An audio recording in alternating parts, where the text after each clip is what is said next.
A'udzubillahi minasyaitonirrajim. Bismillahirrahmanirrahim. Assalamualaikum warahmatullahi wabarakatuh. Innal hamdalillah nahmaduhu wa nasta'inuhu wa nastaghfiruh wa na'udzu billahi min syururi anfusina wa min sayyiati a'malina. May yahdihillahu fala mudhillalah wa may yudlil fala hadiyalah. Asyhadu an la ilaha illallah wa asyhadu anna Muhammadan abduhu wa rasuluh la nabiyya ba'da. Allahumma salli ala sayyidina Muhammad wa ala ali sayyidina Muhammad kama sallaita ala sayyidina Ibrahim wa ala ali sayyidina Ibrahim fil alamin innaka Hamidum Majid. Alhamdulillahirabbil alamin. Jamaah salat zuhur yang dirahmati Allah Subhanahu wa taala. Awal kalam permulaan kata, marilah senantiasa kita untuk selalu meningkatkan kualitas syukur kita kepada Allah Subhanahu wa taala. Karena hadirin yang mulia, sampai saat ini banyak sekali nikmat-nikmat yang telah Allah berikan kepada kita. Atas nikmat tersebut kita bisa melangkahkan kaki, mengayunkan tangan menuju masjid untuk melaksanakan ibadah kepada Allah Subhanahu wa taala. Andaikan Allah mencabut nikmat sehat saja, maka mustahil bagi kita bisa untuk melangkahkan kaki, mengayunkan tangan menuju rumah Allah untuk beribadah kepada Allah Subhanahu wa taala. Karena itu mari selalu kita tingkatkan syukur kita minimal dengan mengucapkan alhamdulillahi rabbil alamin. Salawat dan salam kita kirim untuk Nabi kita Nabi Muhammad sallallahu alaihi wasallam. Allahumma salli ala sayyidina Muhammad wa ala ali sayyidina Muhammad. Yang mana beliau Nabi kita Rasulullah sallallahu alaihi wasallam telah membawa kita dari zaman jahiliyah hingga zaman Islamiyah, sehingga kita bisa merasakan nikmatnya Islam pada saat sekarang ini. Hadirin jamaah salat zuhur yang dirahmati Allah Subhanahu wa taala. Pada kesempatan kali ini kami mengutip sebuah hadis dari Rasulullah sallallahu alaihi wasallam dari Imam Muslim, riwayat Imam Muslim dari Rasulullah sallallahu alaihi wasallam. Idza ra'a minkum munkaron fayughayyirhu biyadihi fa illam yastati fa bilisanihi fa illam yastati fa biqalbihi wa dzalika adhaful iman.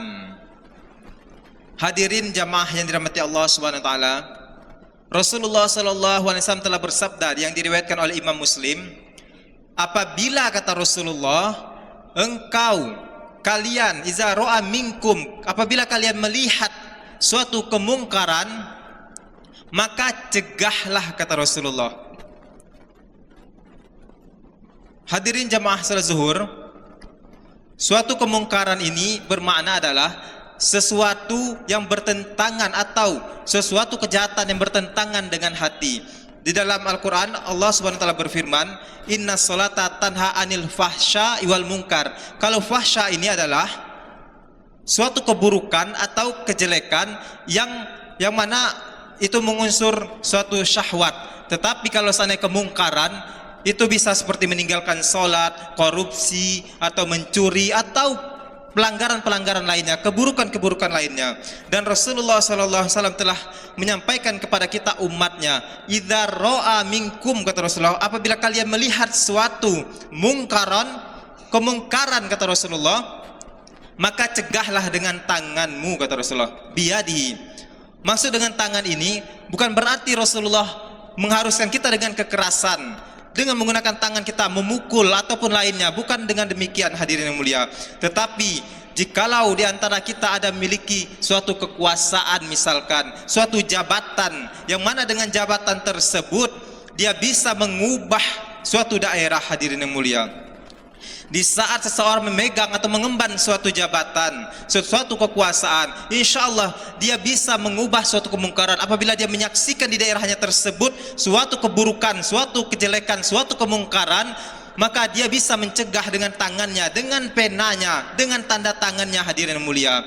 Karena itu Rasulullah menyarankan kepada kita, idza ra'a minkum munkaran fayughayyirhu biyadihi, mencegahlah dia dengan tanganmu, kata Rasulullah. Fa illam yastati fa bilisanihi. Apabila tidak mampu dengan tangan, kata Rasulullah, maka dengan ucapan, hadirin yang mulia. Sampaikanlah dengan lisan, dengan lidah kita, dengan ucapan kita.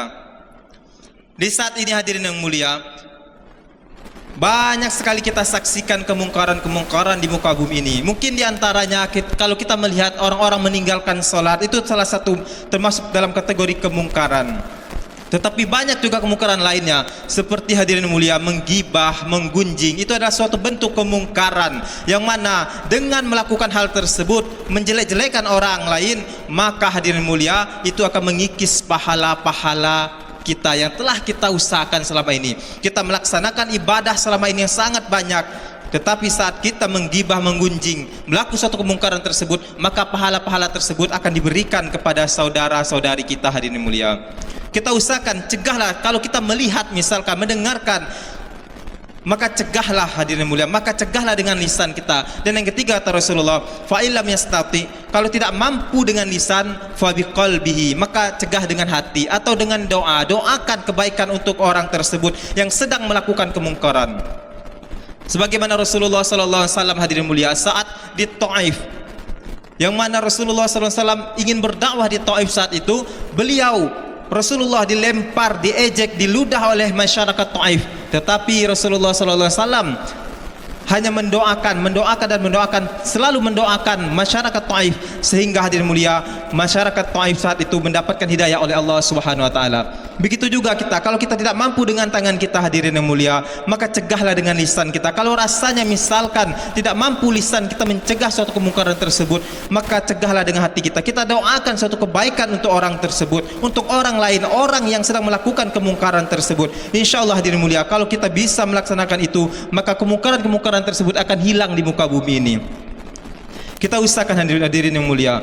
Apalagi seperti yang disampaikan tadi, ghibah, gunjing ini, hadirin mulia, sangat bahaya sekali. Terkadang hadirin mulia, luar biasa bahayanya saat dua orang sedang berselisih paham, kemudian diantaranya menceritakan kejelekan-kejelekan ini ke orang lain.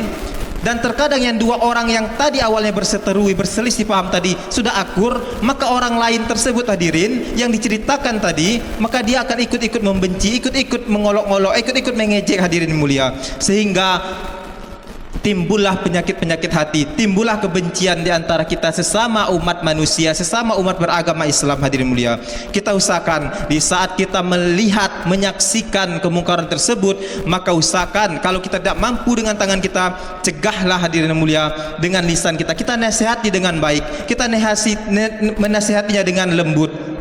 Kalau sekiranya rasa-rasanya kita tidak mampu, atau misalkan sekiranya lisan kita khawatir, takut menyinggung orang lain, di saat kita menasihati tersebut orang lain tidak terima dan tersinggung dengan ucapan kita, maka cegahlah dengan doa, maka cegahlah dengan hati kita. Kita tolak bahwasanya perbuatan tersebut adalah suatu perbuatan kemungkaran, yang mana insyaallah hadirin mulia, semoga doa kita dijabah oleh Allah Subhanahu wa taala. Mungkin itu dapat disampaikan, salah khilaf mohon dimaafkan. Kita tutup dengan doa, subhanakallahumma wa bihamdika asyhadu an la ilaha illa anta astaghfiruka wa atubu ilaik. Assalamualaikum warahmatullahi wabarakatuh.